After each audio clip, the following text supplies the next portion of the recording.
મિત્રો આપ જોઈ રહ્યા છો વડોદરા 24 અવર્સ ન્યૂઝ। હવે જોઈએ અગત્યના સમાચાર। વડોદરા મ્યુનિસિપલ કોર્પોરેશનમાં ભ્રષ્ટાચાર થઈ રહ્યો છે તેવા આક્ષેપો સાથે વડોદરા શહેરના સામાજિક કાર્યકરો પાલિકાની વડેલી કચેરી ખાતે મ્યુનિસિપલ કમિશનર દિલીપ રાણાને રજૂઆત। ભ્રષ્ટાચાર થઈ રહ્યો છે તેવા આક્ષેપો સાથે વડોદરા શહેરના સામાજિક કાર્યકરો પાલિકાની વડી કચેરી ખાતે પહોંચીને મ્યુનિસિપલ કમિશનર દિલીપ રાણા અને સ્થાયી સમિતિના ચેરમેનને રજૂઆત કરી હતી અને સામાજિક કાર્યકર મહેન્દ્રસિંહ રાઠોડે જણાવ્યું હતું કે ચોરને મોર સાચવવા આપ્યો તો મોર તો એવો ને એવો છે, પણ પીછા ઉખાડી નાખ્યા। નીતિ નિયમો ગીરવે મૂકી દીધા છે। અમારી પાસે તથ્ય અને પુરાવાઓ છે જે આ જ કોર્પોરેશનમાંથી મળેલા છે। આ લોકોને ભાયલી તળાવના બ્યુટિફિકેશન માટે તળાવ દેખાય છે, પણ લોકોની બીજી અન્ય સુવિધાઓ નથી દેખાતી કે વડોદરાની ઘણી બધી પ્રજા પાણી વગર છે, જેને મળે છે એને ડોહલું પાણી મળે છે। સોસાયટી નગરે નગરે ખાડા છે। વડોદરા ખડોદરા બનાવી દીધું છે અને એટલા હોશિયાર છે આ લોકો કે પહેલા રોડ બનાવવાનો, પછી પાઇપલાઇન પાસ થાય, પછી પાછો રોડ ખોદી નાખવાનો। એટલે વડોદરાના સંસ્કારીજનોને આ લોકોએ મૂર્ખ સમજી રાખ્યા છે। મહેન્દ્રસિંહ રાઠોડ, અધ્યક્ષ વડોદરા બચાવ સમિતિ, તેમણે વિવિધ મુદ્દા પર એક આવેદન આપ્યું છે, જેમાં તળાવોની બ્યુટિફિકેશનની વાત છે, પાયાની સુવિધાની વાત છે, સ્મશાનની વાત છે, પૂરની વાત છે, દબાણ દૂર કરી રહ્યા છે એની વાત છે। એમનું આવેદન મારી જોડે આવ્યું છે। હું એને સ્ટડી કરી અને પછી જે પણ કાર્યવાહી કરવાની થશે એમને કરીશું એવું પણ મેં કીધું છે। સર, ખાસ કરીને તળાવની વાત કરીએ તો બિલકુલ અક્ષરો પણ તળાવની લઈને કર્યા છે કે નોટિફિકેશન પર ખર્ચો થઈ રહ્યો છે। અગાઉ જે કોન્ટ્રાક્ટરનું જે કામ હતું તે કેવી રીતે સ્ક્રુટિની કરવામાં આવશે? એટલે આપણે એ જ કીધું, એમણે મને ડોક્યુમેન્ટ આપ્યા છે, હું સ્ટડી કરાવીશ અને પછી જે કદાચ ખોટું થયું હશે તો પગલાં ભરશું, નહીં થયું હોય તો પછી જે રીતે રાબેતા મુજબ ચાલે છે રીતે ચાલશે। પણ એમનું જે આવેદન છે હું જોઈશ એને ફાઇલ મંગાવી એની સ્ટડી કરવામાં આવશે અને પછી આપણે કરાવીશું। અમે એટલા માટે લઈને આવ્યા કે આપ હાલ જુઓ, વડોદરા માનવ સર્જિત પૂરમાંથી બહાર નીકળ્યું, પછી મુખ્યમંત્રી ગંભીરતા દાખવીને પછી 5 થી 6 વાર આવી ગયા, ગૃહમંત્રી આવી ગયા અને મુખ્યમંત્રી જાણે નણંદબા પિયર આવતા હોય અને ભાભીને ટોન્ટ મારીને જતા હોય કે વડોદરા, અમદાવાદ અને સુરત આગળ વડોદરા શા માટે પાછળ।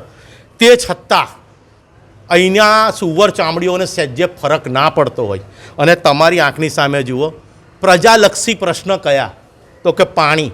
તો વડોદરાની ઘણી મોટી પ્રજા એવી છે જે પાણી નથી, શુદ્ધ પાણી નથી, રોડો નથી, લાઇટો નથી, ગટરો નથી, એ એમાં એમને પ્રાથમિકતા નથી દેખાતી। એમને સ્મશાનો સારા નથી, એમાં પ્રાથમિકતા નથી દેખાતી। એમને તળાવના બ્યુટિફિકેશનમાં પ્રાથમિકતા દેખાય, ખોટા બ્રિજો બનાવવામાં પ્રાથમિકતા દેખાય, પણ જેમાં મોટી મલાઈ મળે અને એના પહેલાં બી વડોદરા સેવા સદનમાં ચૂંટાયેલા પ્રતિનિધિઓનો નિર્ણય મનુભાઈ ટાવર સંકલનનો આક્કા કરે અને આક્કાના ફોન પ્રમાણે એ જ કામ પાસ કરવાના, એ જે ફોન પર કે એનો વિરોધ કરવાનો। તો વડોદરાની જનતાને શું તું મૂર્ખ સમજીને તમે રાખી છે? આ બહાર લાવવા માટે અમે જોયું કે વડોદરાની અંદર એક ટેન્ડર ભરાયું, એ ટેન્ડરની અંદર મારુતિ એન્ટરપ્રાઇઝિસના અગ્રવાલ કન્સ્ટ્રક્શન, મારુતિ એન્ટરપ્રાઇઝિસ 1% લેસમાં ટેન્ડર ભરે છે, એટલે કે અંદાજિત 6 કરોડની અંદરનું એ જ ટેન્ડર અગ્રવાલ કન્સ્ટ્રક્શન 6,59,94,000નું ભરે છે। હવે વિચારો, પછી તે મુલતવી રહે છે, એટલે કંઈ, અને એ અગ્રવાલ કન્સ્ટ્રક્શન કોણ કે જેને CVCની નોટિસ મળી છે, જેણે બિનજવાબદારીપૂર્વકનું કપુરાઈ તળાવનું કામ કરેલ છે, એટલે એને આપણી શુદ્ધ ભાષામાં બ્લેકલિસ્ટ કહેવાય। એને આ લોકો શું કંઈ સેટિંગ થાય છે એનું એનું કામ પાસ થઈ જાય છે। એટલે વિચારો, વડોદરાની જનતા, વડોદરાની ખૂન પસીનાની કમાણીના વેરાના રૂપિયા આ લોકો કરોડો રૂપિયા લાણીની જેમ વાપરે છે। માટે અમે ગંભીરતા મ્યુનિસિપલ કમિશનર સાહેબ પાસે આવ્યા, કારણ કે આપ વડોદરાના વહીવટદાર છો, આપને સરકારે મોકલેલા છે પ્રતિનિધિ તરીકે। આપ ચૂંટાયેલી પાંખ નથી, આપ 5 વર્ષે સરકાર બદલવાવાળા નથી, પણ તમે જ્યારે ગંભીરતાથી પૂર પીડિતોને તમે વારે રહ્યા છો, દિવસ રાત સૂતા નથી, તો આવી બેદરકારી કમિશનર સાહેબ ચલાય કઈ રીતે રહે? કારણ કે કમિશનર સાહેબ પાસે પૂરી ઓથોરિટી છે, તો કમિશનર સાહેબે પોતાની સત્તાનો ઉપયોગ કેમ નથી કર્યો? આ બધા ખુલાસા માંગવા માટે, આ બધા સ્ફોટક ખુલાસા કરવા માટે, વડોદરાની જનતાને જગાડવા માટે અમે મારું વડોદરા બચાવ સમિતિના ગણેલા સભ્યો આજે આ જાગૃતતા ફેલાવવા માટે અમે આવ્યા. આપ જે બે નેતાઓની વાત કરો છો તે બે નેતાઓ કોણ છે? ભાઈ, આપ સર્વ જાણો છો, જેની હરણી લેક ઝોન, જ્યાં એની મેન ઓફિસ હતી, અને ઓફિસનું નામ સર્વ આપ જાણો જ છો, અને એ સમાચાર આપના જ મીડિયાએ 2 કલાક ચલાયા અને સરકારી પ્રેશર કે સાના તકી એ સમાચાર દબાઈ દીધા. ત્યાર પછી એ 12 બાળકોની એટલી બધી આત્મા રડી, 2 બહેનોની એટલી બધી આત્મા રડી કે ઇતિહાસમાં પહેલીવાર વડોદરામાં વિનાશક પૂર આવ્યું, જેમાં 3 દિવસ એ બાળકોના આંસુ દેખાયા. એ માટે અમે જે વિનોદ રાવ કરીને બૂમો પાડતા હતા, પણ અહીંની કોર્પોરેશને કે આપણા કમિશનર સાહેબે કોઈએ પોતાની જવાબદારી સ્વીકારી નથી કે એક્શન નથી લીધી. હાઈકોર્ટે પ્રથમ દ્રષ્ટિએ એને આરોપી બતાવ્યો. એ ભાઈ અહીંથી બી બચવા સુપ્રીમ કોર્ટ ગયા, સુપ્રીમ કોર્ટે અરજી ફગાવી દીધી, પણ હજુ કોર્પોરેશન સત્તાવાળાઓની હજુ આંખ ખુલી નથી. તો એ જે આક્કા છે, જેણે એસઆઈટીની તપાસ રોકાવા સુધીની તૈયારી કરી, આજે પણ એ ન્યાય નથી મળ્યો 12 બાળકો 2 બહેનોને. અને આવા ઘણા બધા વિષયો છે મારી પાસે. તમે આકાઓ કોણ છે? આપ જાણો છો. હું તમને ખુલાસો આપું, કારણ કે એ લોકો રમાડે છે તો હું ખુલાસો આપું. આજે તમામ વિશ્વનું સૌથી મોટું સંગઠન ભારતીય જનતા પાર્ટી, વિશ્વની સૌથી મોટી પાર્ટી, તમામ હિન્દુ સંગઠનો, તમામ સામાજિક સંગઠનો એમનાથી પ્રેરિત હોય છે.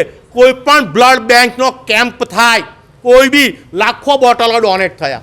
આજે કોઈ પણ બ્લડ ડોનેશનનો કેમ્પ થાય, કેમ એસએસજી નહીં કરાવતું? ઈરાદાપૂર્વક એસએસજી જલારામ બ્લડ બેંક 3 વર્ષમાં ઈરાદાપૂર્વક ડાઉન કરી દેવામાં આવી, અને આજે 800 થી 1000 રૂપિયા બ્લડ રિપ્લેસમેન્ટ ચાર્જ એક્સ્ટ્રા વસૂલવામાં આવે છે. સર્વ જાણો છો, 2008માં એ બ્લડ બેંક સીલ થઈ હતી, HIV બ્લડ ચડ્યું હતું અને ગેરલાયક ઠેરવી હતી. તો સૌથી પહેલાં તપાસનો વિષય એ છે, કારણ કે દુનિયાને 2 આંખ હોય, મીડિયાને 3 આંખ હોય, મીડિયા પાસે ત્રીજી આંખ હોય છે. જુઓ એ સીલ કોણે ખોલાયું હતું, અને આજે જ ડોન બનીને વડોદરાની રણનીતિ એ નક્કી કરે. અંદર બેઠેલા હું નામ સાથે તમને કહું કે અમારા મનછાભાઈ પટેલ અને અજીત દામીજ, જેના કોર્પોરેશને ફરિયાદ દાખલ કરી છે, જ્યારે પહેલાં હાઉસિંગ મકાન વેચણીની અંદર ગેરરીતિ થઈ હતી અને વડોદરા કોર્પોરેશને ફરિયાદ દાખલ કરી છે નવાપુરા પોલીસ સ્ટેશનમાં. ચાર્જશીટની અંદર 2 આરોપીના નામ છે, અને તે છતાં એમને સ્થાયી સમિતિમાં લેવામાં આવે છે. તો આ બધી વિષય હવે અમારે વડોદરાની પ્રજાએ જાગવું પડે. નેતાઓ કોણ છે? મુખ્ય સવાલ, 2 નેતાઓના નામ શું? આપ કહું છું, વડોદરા શહેર અધ્યક્ષ, એમણે રિપીટ થવા માટે બધા દાવબાવ રમી રહ્યા છે. આ લોકો વડોદરાને રમાડી રહ્યા છે. આ ખુલ્લે આમ તમે જુઓ કે નીતિ નિયમો CVC જેને નોટિસ મળી હોય ને, એ કોર્પોરેશન નિયમ પ્રમાણે તમે એને કામ ના આપી શકો, તો નીતિ નિયમો ગીરવે મૂકીને કામ આપવામાં આવ્યા છે. અને એ સંચાલન, હું તો કહું છું, અમારા આટલા સરસ ડૉક્ટર શીતલભાઈ મિસ્ત્રી, તમે શું રબર સ્ટેમ્પ તરીકે બેઠા છો? સ્થાયી સમિતિ ચેરમેન, તમને દેખાતું નથી? કયા તથ્યોના આધારે? આ બાપનો રૂપિયો છે, હે, અમારા ખૂન પસીનાની કમાણી. તમે 10% અપની અંદર કઈથી તમે એને કામ આપી દીધું? તમને વડોદરાના સ્મશાનો ના દેખાયા? તમને તળાવો દેખાયા? તમને અલગ અલગ બ્રિજો તમને બનાવવાના દેખાય? અહીં ગાડી ઘરથી સ્મશાન જવા માટે રસ્તા નથી. સ્મશાનની અંદર ઘરે ઘરે આજે તમે જુઓ ગેસ પાઇપલાઇન પહોંચી ગઈ, હજુ ગેસ ચિતા ચાલતી નથી. આજે એક 18 કૌભાંડના નામે ખાસવાડી સ્મશાનની અંદર એક લાકડામાં ભજીયા તરીને ખાઈ ગયા. આજે વડોદરા, સુરત અને અમદાવાદ તમે જઈને જોઈ આવો, અહીં ગાડી 2 વાર મુખ્યમંત્રી ટોન્ટ મારીને જતા હોય, તે છતાં સુવર ચામડીનું પેટનું પાણી ના હાલતા હોય. માટે અમે સ્થાયી સમિતિ ચેરમેનને પણ પૂછવા આવ્યા છે કે આ તમે લાણી કોની કરી રહ્યા છો? તમે પ્રજાલક્ષી કામ કેમ નથી કરવા દેતા? કેમ તમે પ્રજાનું નથી સાંભળતા? આ સવાલનો જવાબ માંગવા આવ્યા છે.